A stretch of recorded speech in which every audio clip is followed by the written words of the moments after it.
$17.5 billion. That's what California spent fighting homelessness over the past 4 years. At the same time, the homeless population of the state grew by around a third. The problem would be so much worse absent these interventions. And that's not what people want to hear. I get it. We get it. Here's some reductive back-of-the-envelope math. With $17.5 billion in theory, the state could have just paid the rent for every unhoused person in all 4 years. It is reductive, and can I say why with respect? Perhaps that would work for me, because I don't have significant behavioral health challenges. My reductive math did leave maybe $3 billion for mental health and other services, but even if the state did just offer to pay the rent, there just aren't enough affordable houses to go around. Where are we supposed to go? I mean, this is what poverty looks like. Dr. Margot Kushel was just commissioned to find out who is homeless in California and why, in the hope her data might fine-tune the state's response. Her survey has busted some myths. Myth number 1, most homeless people don't want a home. Not true. Participants overwhelmingly wanted permanent housing. Take Daniel and his disabled son, who live on LA's Skid Row. You would take it if they offered you housing? Yes, I would. Yes, we would. Together, yes. I'm his father, and we need it. Myth number 2, many homeless people here aren't from California, therefore the state owes them nothing. 9 out of 10 people lost their stable housing here. These are Californians. We have to create the housing for all Californians. There is a state plan to build 2.5 million more homes by 2030. 1 million among them must be affordable. But when it comes to housing, zoning is ultimately down to local government. We've got communities in this state that are refusing to build low-income housing because they say it's all just rapists and child molesters. So that's the dynamic that we're facing. Past 2 or 3 years, the state, they say, has built 13,500 affordable housing units. Baby steps. Christina Smith just moved into one after 5 years on the street. I thought it was fake. I'm sorry. Until they gave me the keys, and then I was like, this is real. You don't believe it after a while. Now to the why. Why do so many Californians become homeless? Even when we did have a job and we tried to look for housing out here, it was like impossible. Rent is too high because housing supply is too low, and many who fall into homelessness say it's really not by much. One of the surprising things was how optimistic people were that relatively small amounts of money would have prevented their homelessness. For a lot of them, that $300 to $500 a month would do the trick. But bigger picture, longer term? At the end of the day, if we want to truly solve homelessness in America, we need to build more housing. That starts with us. All right, shalom to the hopeful elect, Barakatah Yahweh, Ba'ashim Yabushai, Ba'ashim Rakah HaKwadash, Barakim Thum Yad, Kol Bakaryam, and Barakim Thum Yad. To you brothers and you sisters, you believers, you Akim Wa Akwath. So I'm going to jump right into it as you saw the video, and I'm not going to read too much of this. As a matter of fact, I will. It says California has spent, this is from CNN.com, and this is dated July the 11th. It says California has spent billions to fight homelessness. The problem has gotten worse.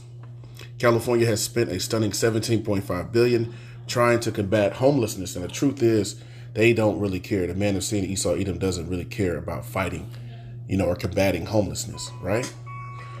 So continuing on, it says, but in the same time frame from 2018 to 2022, the state's homeless population actually grew. Half of all Americans living outside of the streets or on the streets, it says federal data shows, live in California. Let's read that again. This is staggering stuff. It says from 2018 to 2022, the state's homeless population actually grew. Half of all Americans living outside on the streets, federal data shows, live in California. So half of the homeless people that's in America live in the state of California, right? That shows you that what's going on. And this is run amok, and this is very wide ranging in the state of California, right? I can't remember what the numbers are, but they're staggering when you go percentage of people in California that are homeless, right?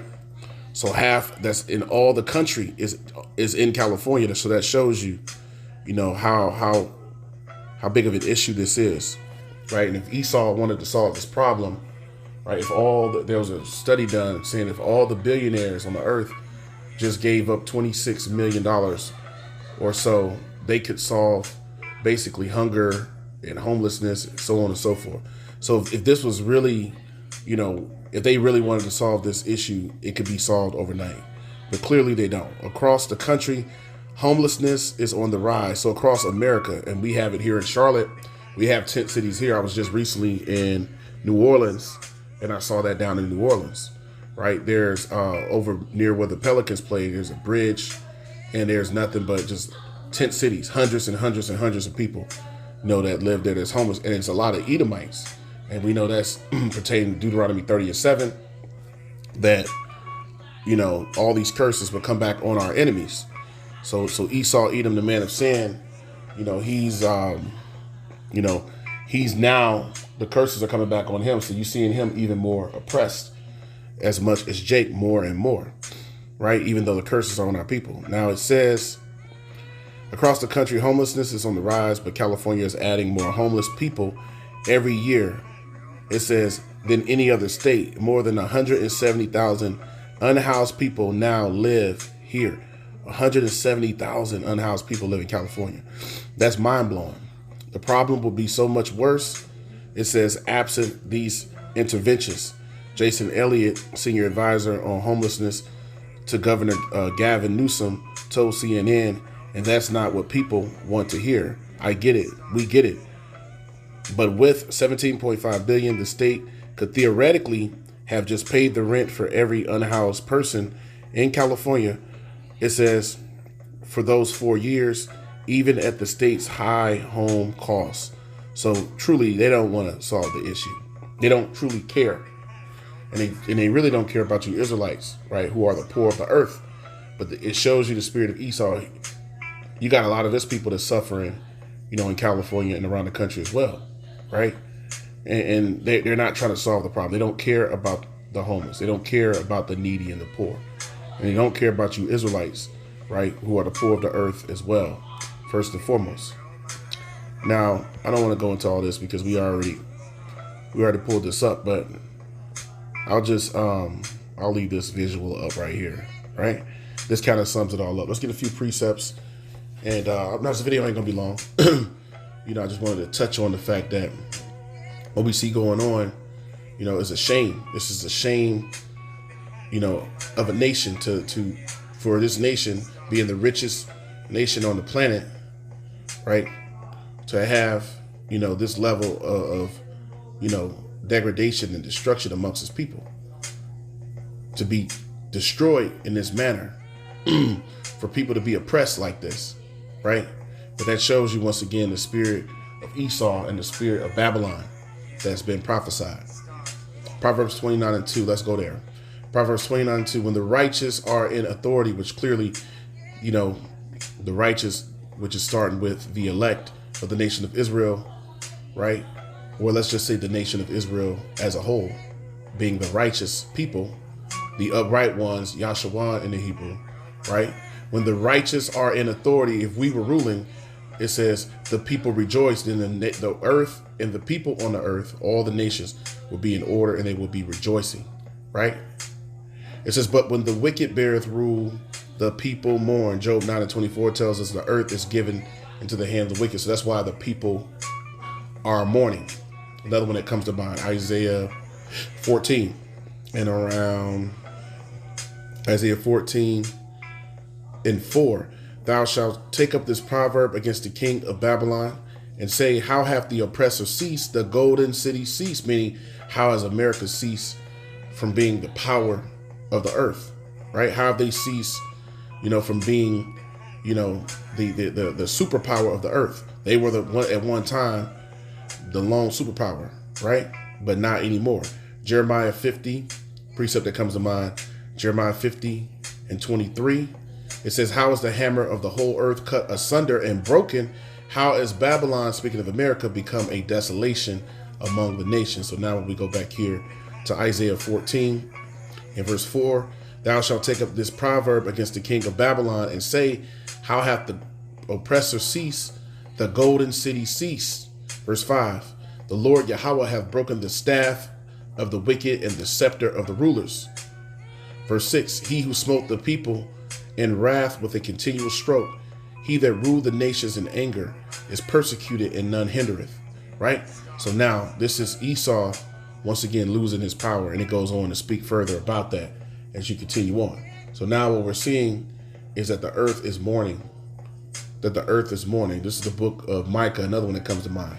Micah 2 in verse 10, it says, arise ye and depart, for this is not your rest, because it is polluted, Babylon the Great, right?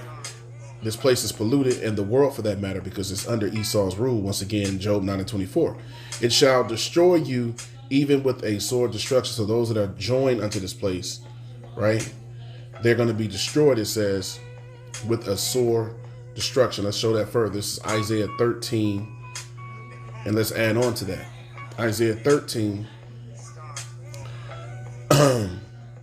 Isaiah 13, and let's start at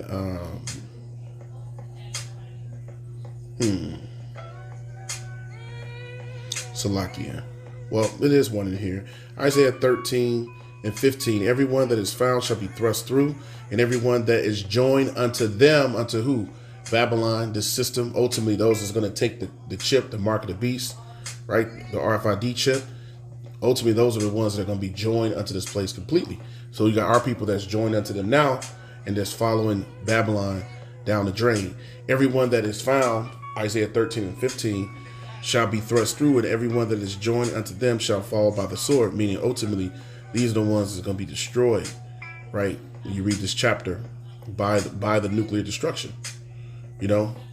by the nuclear destruction. So the scriptures speak about how hand joined in hand, right? Let's see if I can find that. This is Proverbs 16 and 5. Everyone that is proud in heart is an abomination to Yahweh. Though hand joined in hand, he shall not be unpunished. So all those that are joined unto Babylon, that are in the ways of the world, that won't return to truth by way of the word, by way of the prophets, by way of this wisdom, knowledge, and understanding, they're going to be, none of the wicked are going to go unpunished. The wicked of our people, the heathen, or the actual wicked of the earth, which are the Edomites. And that's a promise from Yahweh, right? So we go back to Micah 2 and 10, it says, once again, arise ye and depart. Depart from what? The ways of Babylon, the ways of the world, and return to being an Israelite. For this is not your rest. You'll never receive peace. You'll never have a peace of mind here in Babylon, as you see this man here on the screen, right? Because it is polluted, because all of it's polluted. It shall destroy you even with a sword destruction. So this is a shame. This should be the shame of a nation to see 170,000 people in the state of California homeless, and tens of thousands in Los Angeles, right? Like that's terrible. And throughout the Bay Area and all throughout California and throughout homelessness, once again, it says it's rising all throughout the cities, and all around Babylon, all the major cities and in general, right?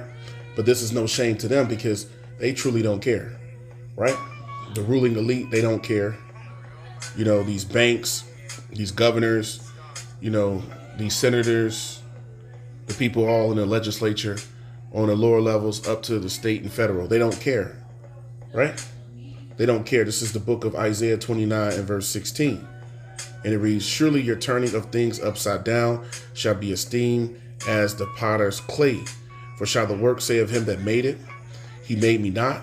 Or shall the thing framed say of him that framed it, he had no understanding? So the point I want to zero in on is Isaiah 29 and 16, the very top. Surely your turning of things upside down, right? So the man of sin has turned everything upside down during his rule, during the rule of the wicked. Psalm, the 82nd chapter and the 6th verse, Psalm 82 and 6, and it reads, matter of fact, in verse 5, Psalm 82 and 5, and it reads, it says, they know not, neither will they understand. They walk on in darkness. All the foundations of the earth are out of course. So the whole earth, all the foundations are out of course. Everything is turned upside down, as we read in Isaiah 29 and verse 16, right? So all the foundations of the earth are out of course. Now, let's go to Proverbs, the 22nd chapter, and go to the 22nd verse. Proverbs 22 and verse 22. Another precept, Proverbs 22 and 22, it says, rob not the poor because he is poor, neither oppress the afflicted in the gate. Now, this is, can be attributed to Israel, but also now what we see here in Babylon as well. Now, in the NLT, in Proverbs 22 and 22, it says, don't rob the poor just because you can, or exploit the needy in court.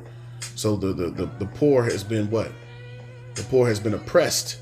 Rob not the poor because he is poor, neither oppress the afflicted in the gate. And how has homelessness, how has it rose and continued to rise over, every year more and more and more and more all throughout the country? Because the cost of living is going up more and more and more. People that pay rent, they're paying $50, $60, $70 more each year. So after 2, 3, 4 years in a particular place, you have to go try to find another place. The rent could have been $1,200 in 2 years. The rent's $1,400, $1,500, $1,600 or more, right? And sometimes, even in cities like Charlotte, which is a mid-sized city, I think it's like in the top, 18 to 20 cities in the country in population. So it's a mid-sized city. You see here over the last 5 to 7 years, like everywhere else, the cost of living has went through the roof. So how much more in places like California, right? One of the, more expensive places, in the world to live in many places, especially the Bay Area, etc. So now the poor has been afflicted and oppressed, right? So you Israelites and even Esau and his own people once again. And I'll quote Deuteronomy 30:7. Now the curses are coming back on our enemies. So we're seeing that. So now here goes another one before we close it out. Just wanted to get a few quick precepts. This is James, the 2nd chapter, James 2 and verse 6, and it reads, but ye have despised the poor. So Esau have despised the poor, right? Starting with you Israelites. The poor and the needy, the oppressed, right? The blind, the wretched, the miserable poor, the naked, right? You Israelites, James 2 and 6, but ye have despised the poor. Do not rich men oppress you? Are we not oppressed by rich men, which is the Illuminati, which goes into Lucifer, the illuminated ones, the rich, so-called rich Edomite families, many that's ruling a great bulk of the wealth in the earth. James 2 and 6, but ye have despised the poor. Do not rich men oppress you and draw you before the judgment seats, right? So now we clearly see that this is so, that the man of sin has oppressed and robbed and despised the poor. Let's get that word for despise here. See what it says. So it's the word despise. And this is Atimazo G818. It means to dishonor, to insult, to treat with contempt, right? Whether in word, deed, or thought. So in their words, deeds, and thoughts, they have dishonored, insulted, and treated the poor with contempt, starting with you Israelites, right? Starting with you Israelites. Here goes another one that comes to mind before we close it out. Psalm 94. Psalm 94 and verse 20. Shall the throne of iniquity have fellowship with thee, which frameth mischief by a law? So all of their laws are mischief, right? It's all wickedness, right? Which the scriptures say that the law is slacked. Let's get that. Habakkuk 1 and 4. Therefore the law is slacked, and judgment doth never go forth. So righteous judgment never goes forth in this place, right? For the wicked doth compass about the righteous, therefore wrong judgment proceeded. So wrong judgment continues to proceed forth in Babylon the Great. Let's show that even further. Isaiah 10 and verse 1. Woe unto them that decree unrighteous decrees, and that write grievousness which they have prescribed, to turn aside the needy from judgment, and to take away the right from the poor of my people, that widows may be their prey, and that they may rob the fatherless, right? And they have robbed you Israelites. They have robbed you Israelites. And in doing so, they have oppressed their own people, and the world is underneath the cruel hand, the cruel rule of the wicked. So with that, I pray that this lesson was edifying, exhorting, and comforting, which is Philippians 4 and 7. The peace that surpasses all understanding. I want to give all praises, honor, and glory unto Yahweh, Ba'ashem Yahushai, Ba'ashem Rakakwadash. Honors be to the elder apostles of Great Millstone and like-minded elders that teach this word in truth and in sincerity. Barakim La Habayath Madabada. Blessings to the house of David, which are you brothers is pushing this word on the four corners of the earth, giving all diligence to make your calling and election sure. Help us seal the elect of the nation of Israel for the return of our Lord Hamashiach Yahushai is at hand, and to the Akim Wa'akwath, which are the brothers and sisters that also listen and believe on the glorious gospel that's being preached. Unto you I say Shalom.